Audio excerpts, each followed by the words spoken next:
What's up, 6th grade?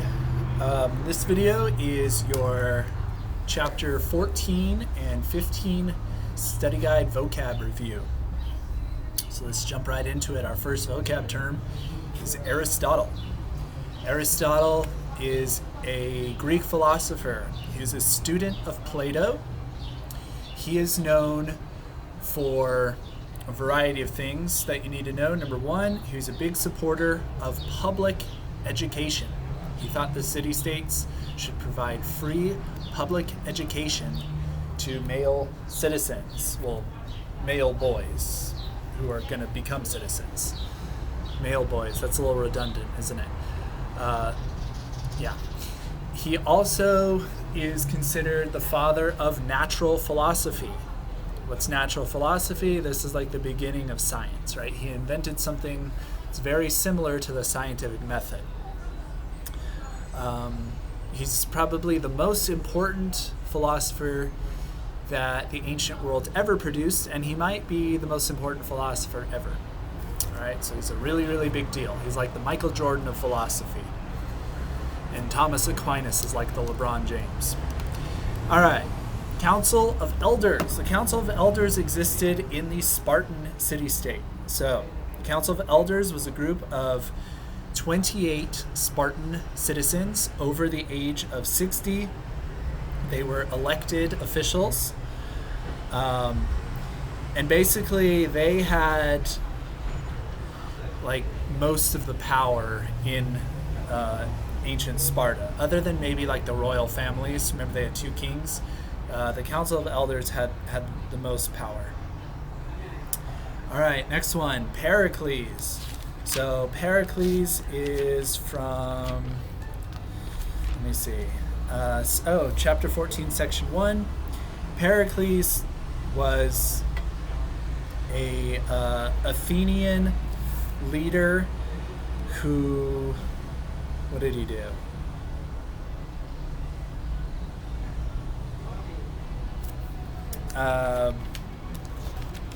Did we talk about what Pericles did? Hold on, give me a second. There we go. Yes, so Pericles is one of the political reformers of Athens that helped it transition from being something like an oligarchy to a democracy. So he passed a bunch of reforms to help democracy develop in Athens. Right, so for example, he paid citizens to be part of the jury. This encouraged poor people to actually be able to participate in government. He recognized women as citizens. Go ladies, go women. So, yeah, Pericles was an important reformer. All right, next one, we have the phalanx. So the phalanx was a military formation in the Greek city-states. It originated in Sparta. So it's a military formation in which foot soldiers overlay their shields over one another and move as a unit, as a fighting unit. So it's a very, very powerful fighting unit, originated in ancient Sparta, spread to the other city-states as well. Why does the phalanx matter? It is one of the things that led to the development of democracy in certain Greek city-states. We'll get to that later. All right, Athena. Athena is the goddess of wisdom and war. She's also the patron goddess, the patroness of Athens. She's probably the most popular out of all of the Greek gods and goddesses, other than maybe Zeus. There's a lot of information you can find about Athena because she's so popular, right? She features heavily in the Iliad and the Odyssey and other Greek myths and plays and poems. She was born out of Zeus's head wearing her armor, right? Ouch, that would hurt. Okay, comedy. Comedy is a form of a Greek play that are usually funny, and they deal with current events. So it's like a play that makes commentary about society in general, and they're usually funny. Chorus. So chorus was a feature of Greek performances. So before plays existed, Greek poets would use the chorus to basically make commentaries about what's going on in the poem. So the chorus is a group of performers who are kind of like narrators or commentators on the story that's developing on stage. The chorus existed as a representative of the people of the city-state, and so they would speak directly to the audience, right? The chorus is also what helped the poems of ancient Greece sort of transition into becoming plays, right? Because when you have a group of people on a stage kind of describing what's happening in the poem, it turns into more of a performance and it becomes like a play that way. Direct democracy is a form of democracy that existed in ancient Athens. What is it? It is when citizens vote directly on issues. Right? You don't elect representatives to vote for you. Instead, you, the citizen, gets to vote directly on an issue. Parthenon. The Parthenon is a famous ancient Greek temple. Let me find the section that talks about the Parthenon.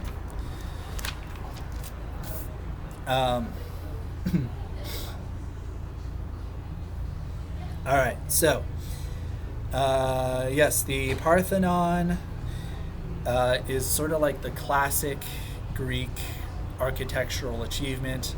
It's a stone temple building that uses like marble columns to appear to be very graceful. It also had sculptures that were carved onto the frieze and as well as onto the pediment. All right. Oh, and the Parthenon is still standing today. Myth. A myth is a story that is not literally or factually true. Why are we talking about myths in ancient Greece? Because the ancient Greek religion did not have scriptures or sutras. It didn't have biographies of its holy men and women. Instead, the Greek religious texts were mythical, all right? So it's a story that's not true, and in ancient Greece, they were used as sort of like supporting, to support the Greek religion, right? Belief in the Greek gods was largely based on the myths. Oligarchy. Oligarchy is a form of government in which a small number of aristocrats have a large amount of power. So oligarchies were present in Sparta. So the Council of Elders is a good example of an oligarchy, right? It's a small group of powerful nobles that basically run the government. Spartan assembly. So Sparta, even though it was an oligarchy, it did have an assembly. The difference is, unlike Athens' assembly, the Spartan assembly was not very powerful. So, hold on, let me flip to it. It's in chapter 14 in the Sparta section.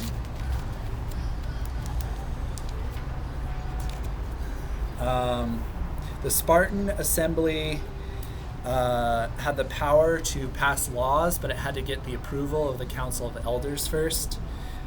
But it did have one very important function. It elected the ephors. Right? So Spartan assembly was very, very weak, with the exception of the fact that it could actually elect the ephors. Next one. Solon. So Solon was one of the reformers of ancient Greece. Let's see, what did he do? All right. He was an Athenian aristocrat who reduced punishment for crimes, ended the practice of selling people into slavery just because they were poor. He also granted all male citizens the right to vote. So basically, he was one of the major people who helped Athens become a democracy. Remember, before Athens was a democracy, it had an oligarchy, just like Sparta did. And remember, before that, they had kings. Okay, oracle at Delphi. All right, so the oracle at Delphi was an important religious figure in ancient Greece. So there's a temple in a place called Delphi, and it was believed that an oracle lived there. An oracle is a person who predicts what's going to happen in the future. So the oracle at Delphi was a lady who supposedly lived at this temple, and people would travel from all over Greece so she could read their fortunes, basically, or predict the future. But the thing about the oracle at Delphi that's kind of interesting, that makes her different than other fortune tellers, is that she features very heavily in like the plays of Aeschylus and Sophocles and poems of ancient Greece. And whenever she's featured, she makes really weird predictions that are hard to interpret. Right. All right, Helot revolts. These are revolts that would occur in Sparta every few years. Remember, the Helots were conquered peoples that the Spartans forced into slavery. So they would grow all the Spartans' food, basically. And every few years, the Helots or Helots would revolt, and the Spartans would have to put them down forcibly. Right? So the Helot revolts are a big reason that Sparta developed what we would call a military state, because whenever you have like chaos and rioting and revolts and rebellions, anarchy, you develop a military state pretty quickly. Okay, polytheism. Polytheism is what the Greek religion was. It is the worship of multiple gods or goddesses. Cleisthenes. Cleisthenes was, I believe, also a Greek reformer, although I need to double check that. Yes, Cleisthenes was an Athenian leader who reduced the power of the oligarchy. Right, so he introduced a bunch of reforms that doubled the number of citizens who could vote. He included a lot of lower class citizens in this group of voters. He increased the power of the assembly. So yeah, he's called the father of Athenian democracy. Tragedy. Tragedy is a type of ancient Greek poem, like the plays of, like the plays of Sophocles and Aeschylus.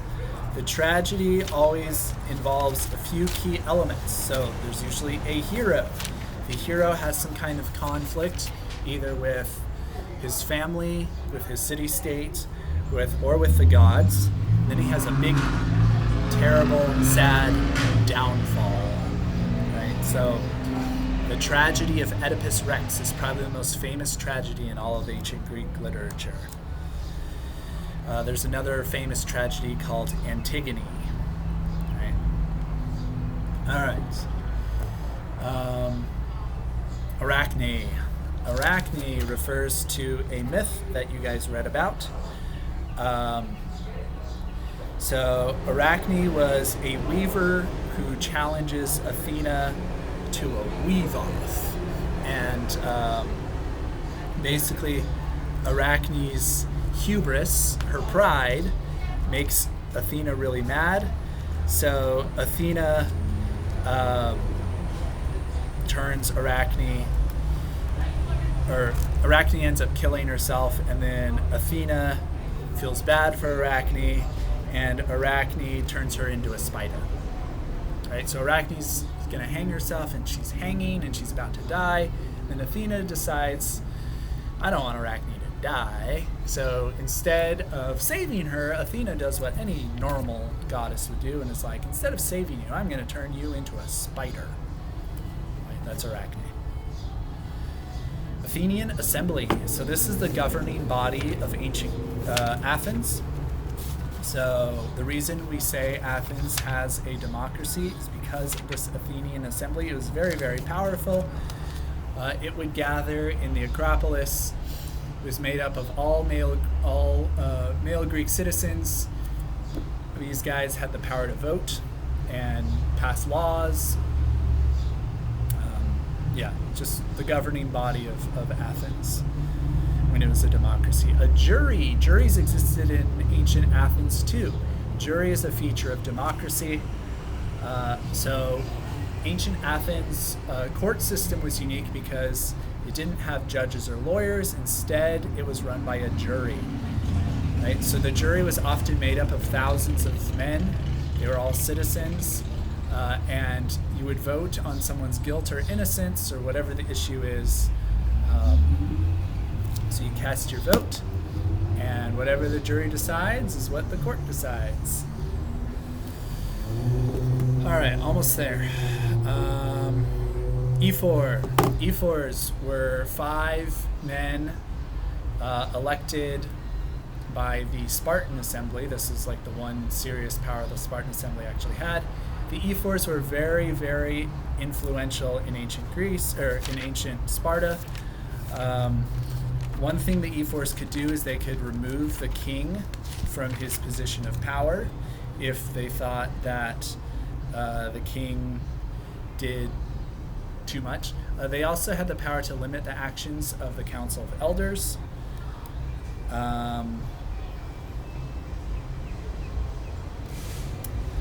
Ephors might have also been in charge of deciding if Sparta goes to war. Although, to be honest, I don't really remember if the ephors have that power. All right, next. Thucydides. Oh no, I don't remember Thucydides. Okay, this is a little embarrassing. I gotta look it up. Oh, yes. Thucydides was a Greek historian who really liked the Spartans and didn't really like the Athenians very much. Well, that's not really fair. So Thucydides basically wrote a lot of history about the Athenians and the Spartans. I think he favored the Spartans, but you don't need to put that on the test or quiz if you see a question about it. All right. I think we got one more. Plato. Plato was a very, very important ancient Greek philosopher. What did he do?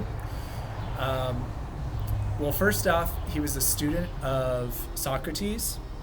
He wrote a famous work called the Dialogues, in which he recorded a lot of Socrates' teachings and told the story of Socrates' life. So Plato is known for being the person who actually wrote down Socrates' teachings. Plato is also important because he developed his own form of philosophy. He was also the teacher of Aristotle. Finally, Plato is important because he developed something called the Academy, which is like the earliest form of school in the Western world. So without Plato, we wouldn't have school. All right, that's it for your vocab. We make another video about the questions, and then a final video about what you need to actually know for your test.